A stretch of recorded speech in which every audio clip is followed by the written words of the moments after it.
to fiddle with the coding so you extract the most out of it.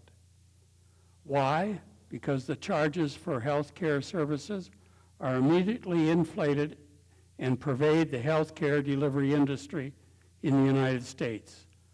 The reason for this inflation of costs is that the health care providers, physicians and hospitals, for example, their only defense against the essentially dictated, often arbitrary, and frequently predatory reimbursement rates, they're not negotiated, believe me, from third-party payers, is to inflate their bills.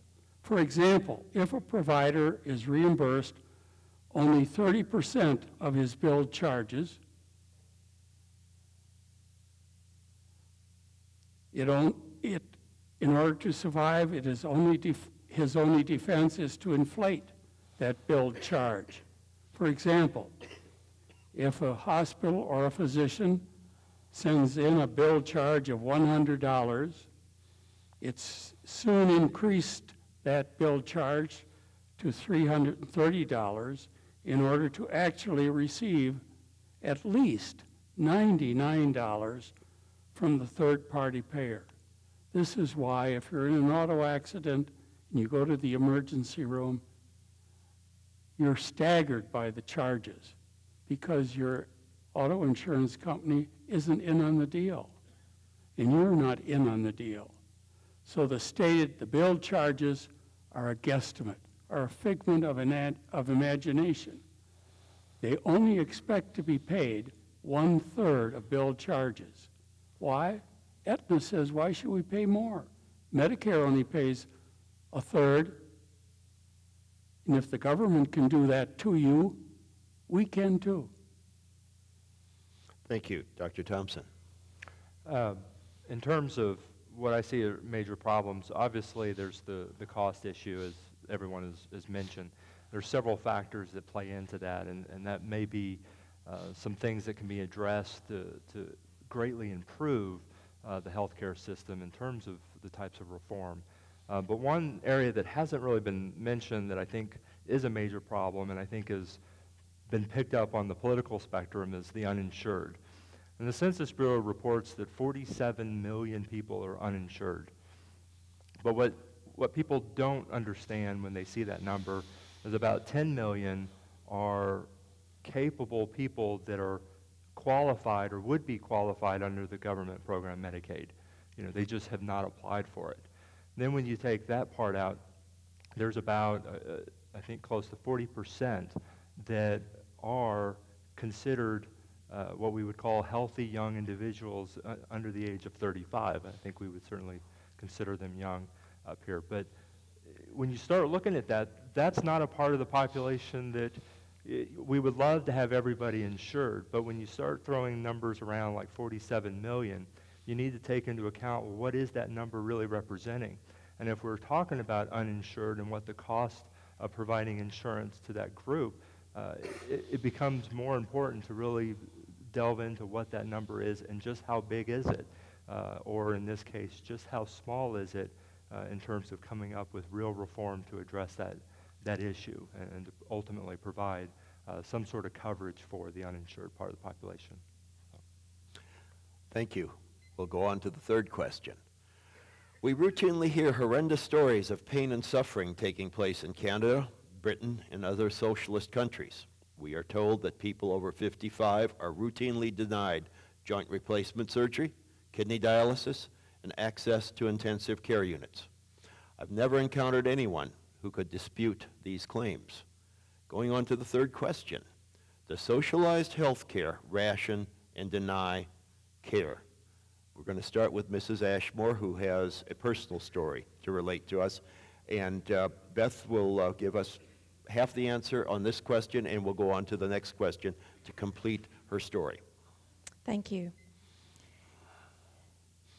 This is a letter that was written August the 10th, 1994. Dear Senator Warren, I wish to share a story with you that will have particular interest to you for a couple of reasons. First of all, the following highlights the enormous ramifications of the current healthcare debate And secondly, the individual involved not only was a constituent, but a full tenured professor at the University of Oklahoma. My mother, approaching 71 next month, spent most summers taking college students on tour in Europe. She was an accomplished cellist and always attracted a huge class of students.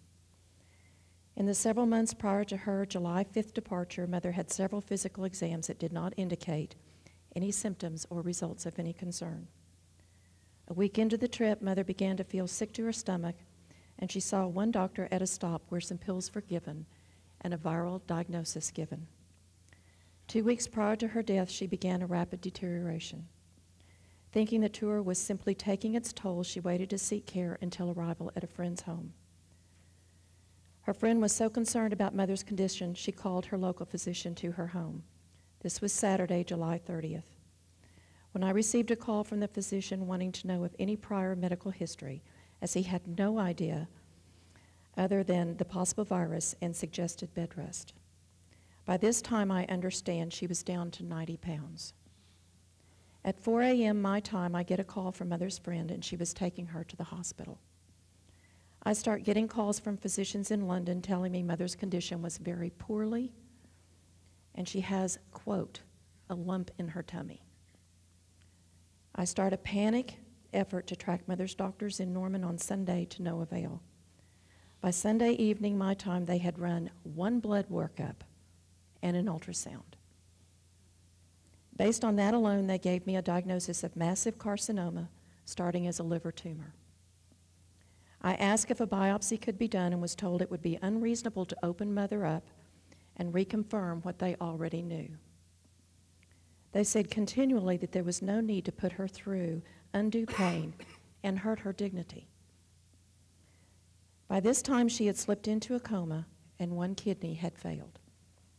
I asked about dialysis and was told that this was not performed on individuals over 50.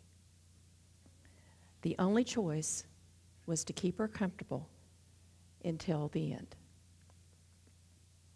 Dr. Bessler. John.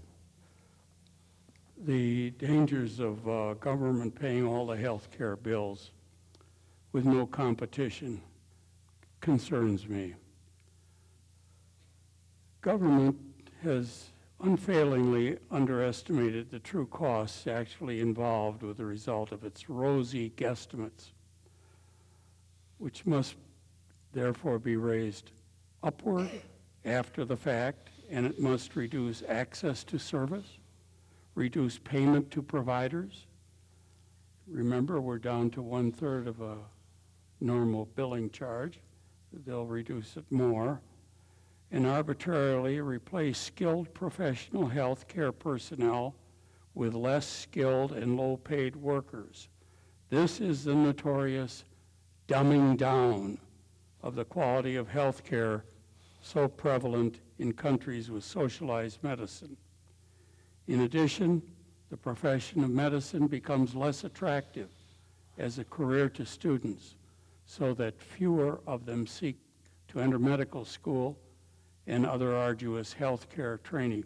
For example, in this country, the number of applicants for medical school admission has dropped from 15 for each vacancy in the medical school prior to 1965, down to less than 2 for every vacancy today. If you want to go to medical school, just flip the coin and you got a 50-50 chance of getting in. Now, do you think the best and the brightest are responding to the provoking attitudes that we've been forced to bear? They're going into business. They're going into some other field, but they're abandoning going into medical school.